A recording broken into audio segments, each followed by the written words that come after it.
And the truth is, church, that there are a lot of people, both inside and outside of the church, who have been stoned and left for dead, just like Paul.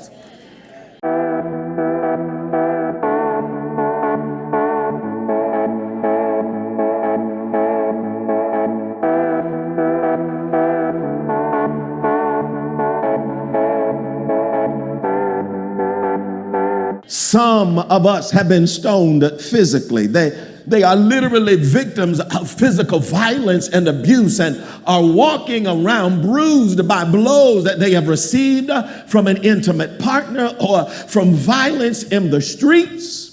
Others are victims of systemic stoning. They have been attacked and assaulted by societal neglect, like folks right now in Jackson, Mississippi, who are dealing with a series of Republican governors who have ignored their needs, or migrants who are being bused to New York and Martha's Vineyard and Washington, D.C. by evil governors trying to make political points with bigots in the Republican Party.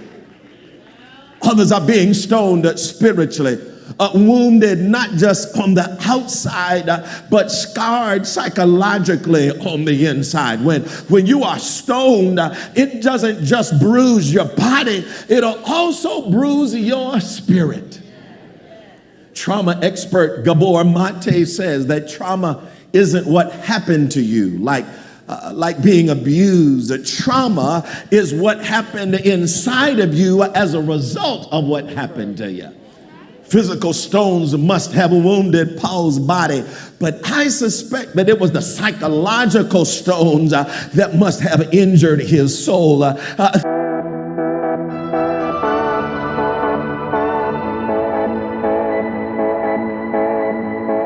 There's also the lesson that we need to be like the Father.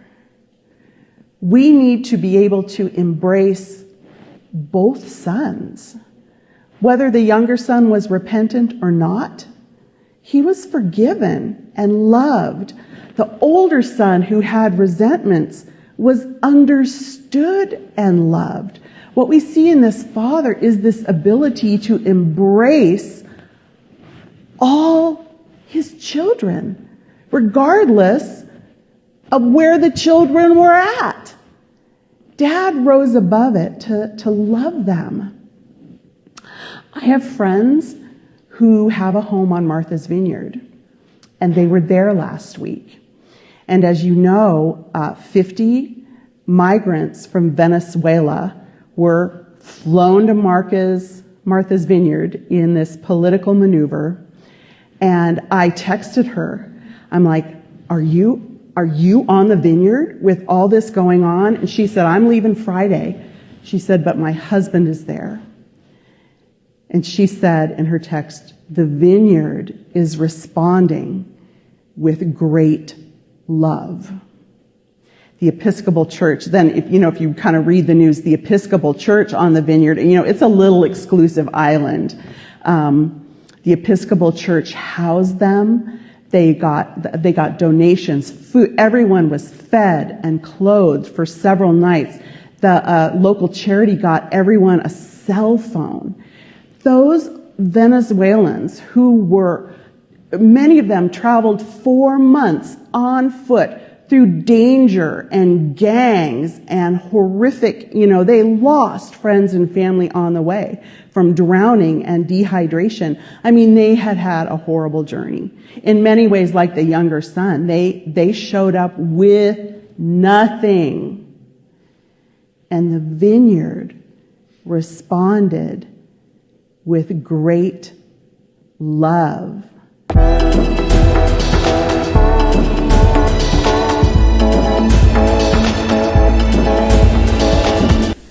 In a sense, you could say that Pharaoh came for the people of Martha's Vineyard on Wednesday. With less than 20 minutes notice, a plane of 50 migrants, mostly Venezuelan refugees, were flown there in a political stunt, done like Pharaoh's out of fear of the other, done like Pharaoh's to increase the power of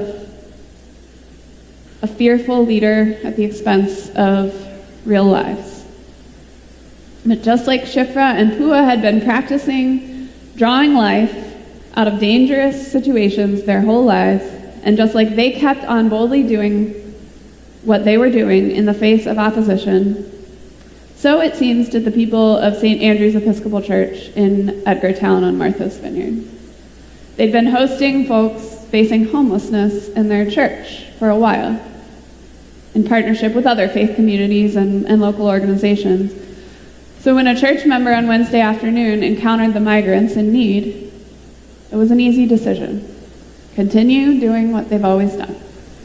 Open their building to a few people who needed it, round up the volunteers, serve food and water. It's only the beginning. There will be more opportunities. But they were able to continue living out their love.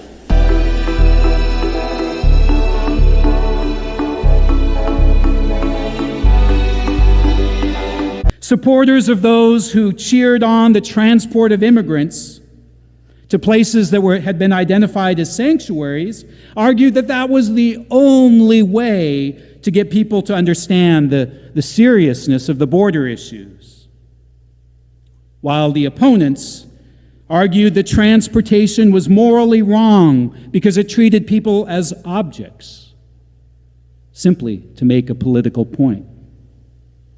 And in each of those cases, the debates escalated and escalated and escalated.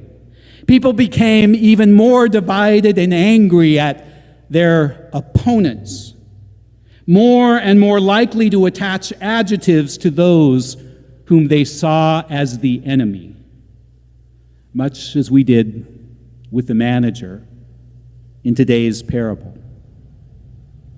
So how do we shift the energy? How do we overcome the divides? How can we remember what our end goal is as people of faith so that we can reclaim our ability to transform the world in ways that others can't or won't? Well, that's again where the parable comes in handy. For we can do that by doing what the manager did.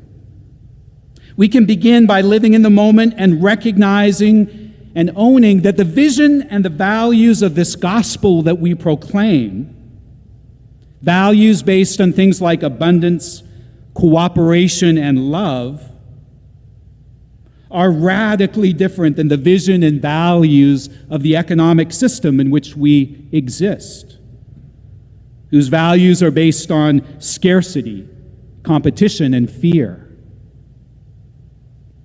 Once we recognize that and name what it is that we are bringing to the conversation, we can do what the manager did, what the people in Martha's Vineyard did.